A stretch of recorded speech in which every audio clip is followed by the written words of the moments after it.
Hey guys, welcome back to the new video. My name is Manish and I hope you all are doing absolutely fine. तो दोस्तों, सोचो आप लोगों का dream offer letter आ गया है। TCS, इन्फोसिस, विप्रो, कॉग्निजेंट, कोई भी बड़ी आईटी कंपनी मान के चल लो आप। इंटरव्यूज़ क्लियर किए, एचआर ने कॉल किया, ऑफर हाथ में आ गया, जॉइनिंग डेट भी फिक्स हो गई और फिर एक ईमेल आता है, your background verification is currently under process. और उस दिन से नींद उड़ जाती है।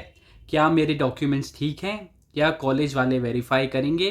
क्या कि पिछली कंपनी वाले लोग मेरा फीडबैक ठीक देंगे, जो मैंने डिटेल्स दी हैं उसको वेरीफाई करेंगे या नहीं? क्या जो मेरा एक गैप था वो अच्छे से एक्सप्लेन हो पाएगा या नहीं?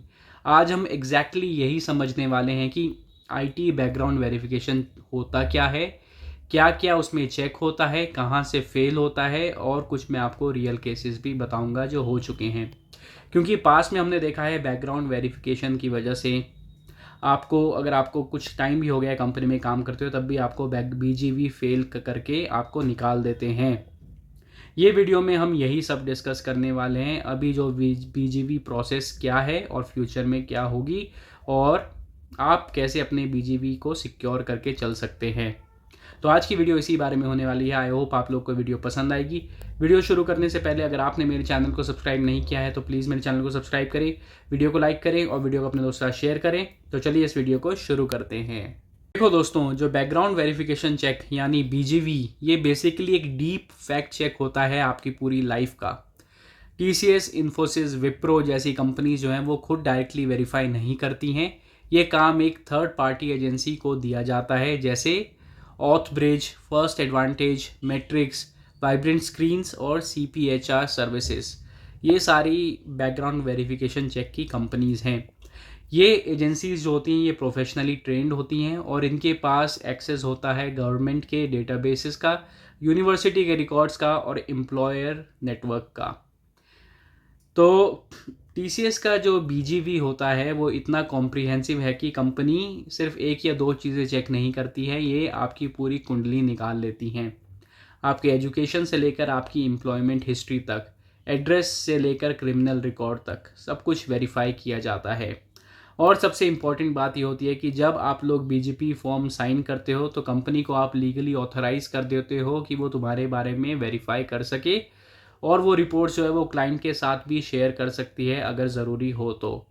यानी आप खुद परमिशन दे रहे हो अपनी पूरी लाइफ का फैक्ट चेक करने का, और उसमें कोई भी खराबी निकल आती है तो कंपनी का पूरा की पूरा अधिकार होता है, पूरा की पूरा राइट होता है कि आपको टर्मिनेट कर दें। अब समझते हैं कि एग्जैक्टली क्या क्या चेक होता है आपके BGV में।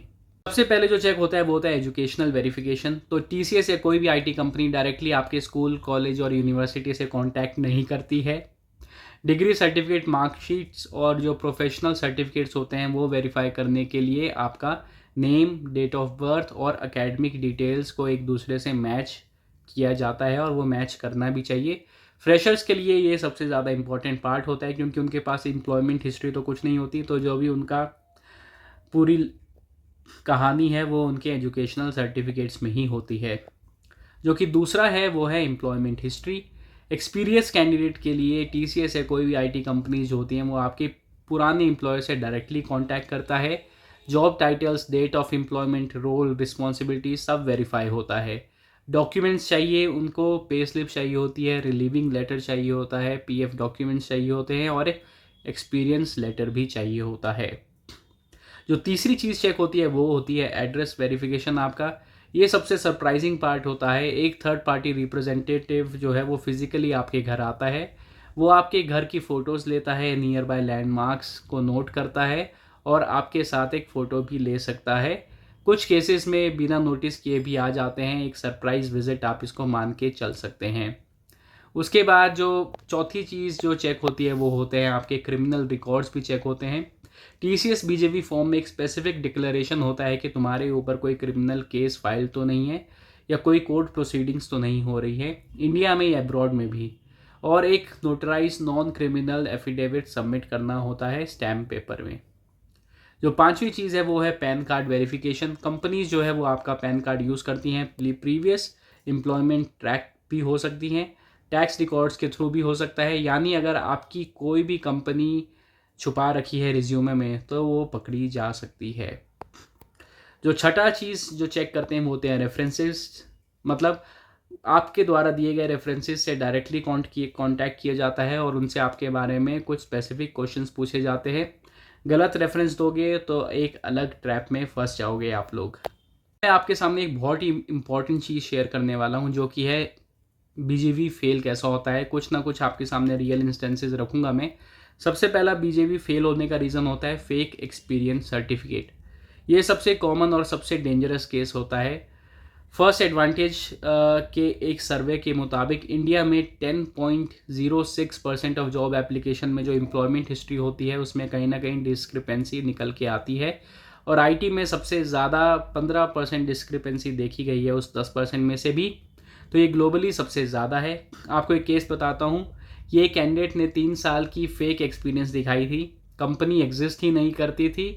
बीजेवी एजेंसी ने जब वेरीफाई किया तो कंपनी का कोई रजिस्ट्रेशन नहीं मिला, पीएफ रिकॉर्ड नहीं मिले, ऑफर लेटर तुरंत कैंसिल कर दिया गया।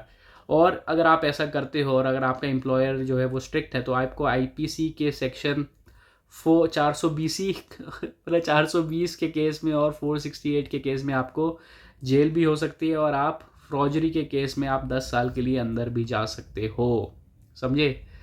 और जो दूसरा है वो होता है परसेंटेज मिसमैच, मतलब बीजेपी फॉर्म में गलत परसेंटेज डालना इवन एक्सीडेंटली भी एक सबसे बड़ा इशू बन सकता है। Name, date of birth, academic details, PAN card, Aadhaar card, marksheets सब परफेक्टली मैच करने चाहिए। रियल केस बताता हूँ। एक बीजेपी में एक कैंडिडेट ने 12th परसेंटेज गलत कैलकुलेट की और एक्चुअल से थोड़ा ज़्यादा मेंशन कर दी। यूनिवर्सिटी जो मार्कशीट थी उसमें डिफरेंट कुछ बन के आया, तो एचआर ने शो कॉज नोटिस भेज दिया था और उसकी ज्वाइनिंग डिले हो गई थी 2 महीने तक। जो केस थी है वो मैं आपको बताता हूँ, वो है कंपनी बंद हो गई। देखो, एक प्रोफेशनल के 13 साल के करियर में उसने 6 कंपनीज बदली थी। पहली कंपनी 2000 से 2001 के बीच में उसने काम किया था, और वो काफ़ी छोटी कंपनी थी, मतलब जूनियर, बहुत छोटे लेवल पे जो आईटी कंपनीज खुली रहती हैं, जो लाला टाइप कंपनीज होती हैं, उसमें काम करता था। तो वो कंपनी बंद हो गई और बीजेपी में एक थोड़ा रेड फ्लैग आ गया था। इसका सल्यूशन ये होता है कि आपके पास अपॉइंटमेंट लेटर और एक्सपीरियंस लेटर होना चाहिए उन कंपनीज का, चाहे कंपनी आपकी बंद ही क्यों ना हो जाए। तीसरा और चौथा केस मैं आपको बताना चाहूँगा, प्रीवियस एम्प्लॉयर ने ही डिनाई कर दिया। एक केस में ऐसा हुआ था कि बीजेवी फेल हो गया था क्योंकि प्रीवियस एम्प्लॉयर ने कंपनी का नाम चेंज कर दिया था और बीजेवी एजेंसी को नया नाम पता नहीं था। एजेंसी वेरीफाई नहीं कर पाई और लिख दिया कि कंपनी डज नॉट एग्जिस्ट। इसका सोल्यूशन अगर मैं आपको बोलूँ तो ज्वाइनिंग से पहले प्रीवियस एम्प्लॉयर से आपको अपडेटेड लेटर हेड में दोबारा से अपने एक्सपीरियंस लेटर वगैरह ले लेना चाहिए, या तो आपको पूरा रिकॉर्ड मेंटेन करके रखना चाहिए। केस 5 हो जाता है एड्रेस मिसमैच। बहुत कैंडिडेट्स जो है वो प्रेजेंट एड्रेस और परमानेंट एड्रेस सेम देते हैं जब वो एक्चुअली अलग अलग होते हैं। तो बीजेपी एजेंट फिजिकली जाता है और एड्रेसेस वेरीफाई होते हैं। अगर दो कुछ भी डिस्क्रिपेंसी आती है तो आपका ऑफर होल्ड पे जा सकता है। केस 6 है कि आप गैप एक्सप्लेन नहीं कर पाते हो। अगर किसी में एजुकेशनल गैप है या किसी ने कुछ गैप लिया था और कैंडिडेट ने उसको ढंग से एक्सप्लेन नहीं कर पाया है कि एग्जैक्ट पीरियड गैप का क्या था, तो उससे आपकी ज्वाइनिंग डिले भी हो सकती है। और गैप को अगर आप एक्सप्लेन नहीं कर पाओ और कुछ फैब्रिकेट आपने कर दिया तो आपकी जॉब भी जा सकती है। अब मैं आप लोगों से शेयर करना चाहूँगा कि क्या होता है जब आपका बीजीवी जो है वो फेल हो जाता है, बैकग्राउंड वेरिफिकेशन चेक जो है आपका वो फेल हो जाता है। सबसे पहला होता है कि आपसे क्लैरिफिकेशन मांगा जाता है कि अगर डिस्क्रिपेंसी थोड़ी सी माइनर है तो कोई भी कंपनी है वो आपको बोलती है उसको रीअपलोड करो और बीजेवी प्रोसेस को आप दोबारा से इनिशिएट करो। जो दूसरा आउटकम होता है वो होता है कि आपका ऑफ़र जो है वो होल्ड पे चला जाता है। जॉइनिंग डेट जो है वो थोड़ा पुश हो जाती है, आपसे एडिशनल डॉक्यूमेंट्स मांगे जाते हैं। ये थोड़ा स्ट्रेसफुल होता है पर रिकवरेबल होता है। आउटकम 3 जो होता है वो होता है ऑफ़र जो है आपका परमानेंटली कैंसिल हो जाता है। अपॉइंटमेंट लेटर तो आपको मिल जाता है लेकिन फ्यूचर में आपको कंपनी से ज्वाइन करने के से मना कर दिया जाता है क्योंकि जो आपकी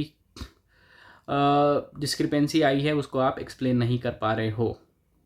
काफ़ी केसेस में ये भी देखा गया है कि लोग जो हैं कंपनी में काम करना स्टार्ट कर चुके हैं और बीजीवी का जो रिज़ल्ट आता है वो 5-6 महीने बाद भी आता है। तो उस केसेस में देखा गया है कि लोगों को निकाल दिया जाता है कंपनी से। तो देखो फ्रेशर्स को क्या लगता है, फ्रेशर्स को लगता है कि बीजेपी बस उनकी ही प्रॉब्लम है, बस उनके ही डॉक्यूमेंट्स चेक होते हैं, पर एक्सपीरियंस कैंडिडेट्स के लिए काफ़ी ज़्यादा ट्रिकी हो जाता है। क्योंकि सबसे ज़्यादा प्रॉब्लम आती है कि जो आपने अगर बहुत ज़्यादा स्विच मारा है तो आपकी सारी कंपनी से वेरीफाई करना पड़ जाता है, और कुछ भी डिस्क्रिपेंसी निकलती है तो उसमें काफ़ी ज़्यादा दिक्कत आ सकती है।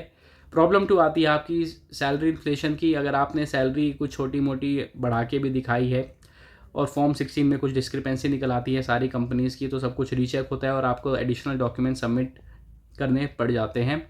प्रॉब्लम 3 आते हैं नोटिस पीरियड फ्रॉड। कुछ एम्प्लॉयज़ जो हैं वो लास्ट एम्प्लॉयर के रिलीविंग लेटर नहीं दिया होता है और जॉइनिंग डेट में भी कुछ दिक्कत होती है, रिलीविंग डेट में भी, तो उसमें भी कुछ वेरिफिकेशन आ सकता है। जो प्रॉब्लम 4 जो एक्सपीरियंस के लिए वो मून लाइटिंग। अगर आप एक टाइम पे 2 कंपनीज़ में काम कर रहे हो और आपका दोनों का पीएफ रिकॉर्ड अगर प्रेजेंट है तो इसको डुअल एम्प्लॉयमेंट माना जाएगा और आप अल्टीमेटली आप कंपनी के एम्प्लॉयर के जो एम्प्लॉयमेंट कैटेगरीज है उसमें फेल कर जाओगे और आपको निकाल दिया जाएगा। तो मैं आपको बताता हूँ कौन कौन से डॉक्यूमेंट्स आपको चाहिए होते हैं। आपको सारी मार्कशीट चाहिए, 10th 12th graduation post graduation की, डिग्री सर्टिफिकेट चाहिए होता है, पे स्लिप चाहिए होती हैं, पीएफ स्टेटमेंट चाहिए, पैन चाहिए, आधार कार्ड चाहिए, आपकी नेम की स्पेलिंग हमेशा कंसिस्टेंट होनी चाहिए, परसेंटेजेस आपको सही रखने चाहिए, कुछ भी परसेंटेजेस में झोलझाल नहीं होना चाहिए। तो मैंने आपको बताया है कि बीजीवी क्या होता है, बीजीवी के फेल होने के क्या चांसेस रहते हैं, क्यों फेल होता है तो आपको क्या हो सकता है, ये सब मैंने आपको इस वीडियो में शेयर किया। आई होप आप लोगों को वीडियो पसंद आई होगी। इस वीडियो को यहीं तक रखते हैं। तो वीडियो को ख़त्म करता हूँ। वीडियो ख़त्म करने से पहले अगर आपने मेरे चैनल को सब्सक्राइब नहीं किया तो प्लीज़ मेरे चैनल को सब्सक्राइब करें, वीडियो को लाइक करें, वीडियो अपने दोस्तों के साथ शेयर करें। मैं बताऊँ आपको नेक्स्ट वीडियो में, तब तक के लिए bye bye, take care and have a nice day.